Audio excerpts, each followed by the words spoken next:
my name is Katie Link. My paper topic, as you can see, is Diet of Food to Fight Depression.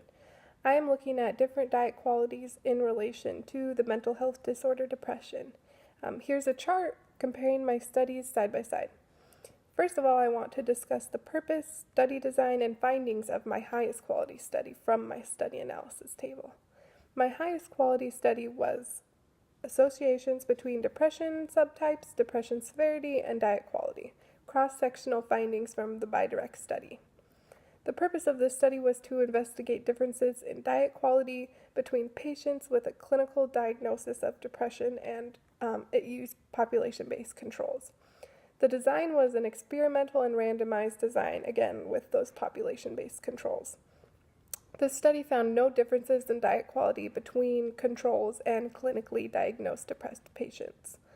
Second, I want to discuss the purpose, study design, and findings of my lowest quality study from my study analysis table. My lowest quality study was Mediterranean dietary pattern and depression, the Predimed randomized trial.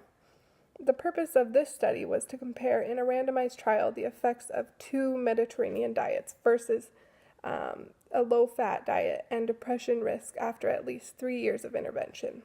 The design was a large parallel group randomized trial, and this study found when both Mediterranean diets were merged into one group, no association was found between diet and depression, but when they were looked at individually, the MD Nuts diet, which was a focus on healthy intake of those healthy fats that nuts have, had a 40% reduction in depression when compared to the control group.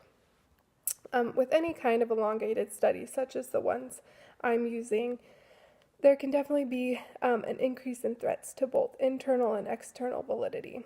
My highest study worked to minimize these threats to internal validity, and especially the one that testing poses, by including subjects with a clinical diagnosis of depression, assessed by clinical interview, which is considered the gold standard in such studies. This established that all subjects were starting the study at approximately the same level. My lowest quality study did not take into account that same baseline testing, which could prove to be a threat by raising questions of whether the changes in outcome could have been caused by testing itself, along with different starting health factors. This also worked as threats to external validity and the fact that my highest quality study, because the pretesting done, could possibly be generalized, showing the external validity, while my lowest quality study could not because the lack of that pretesting. I also want to discuss mortality as an internal validity threat between my studies. My highest quality study took measure to minimize this threat by looking at predictors before the study began and took into account a wide range of important covariates, which included lifestyle factor and health-related characteristics.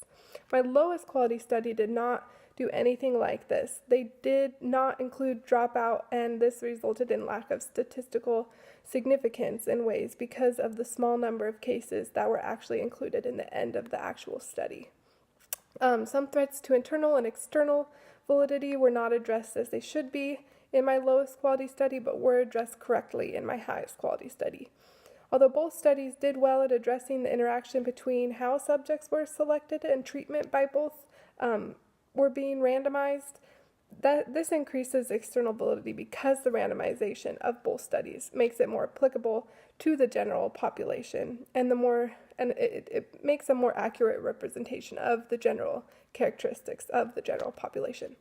The highest quality study could be used for further research because of the overall better addressing of both those internal and external threats. The lowest quality study I would change in the way of addressing the random sample of participants with quality depression tests to have a baseline to start the research, and including dropout of participants. I think that's very important. So thank you for your time.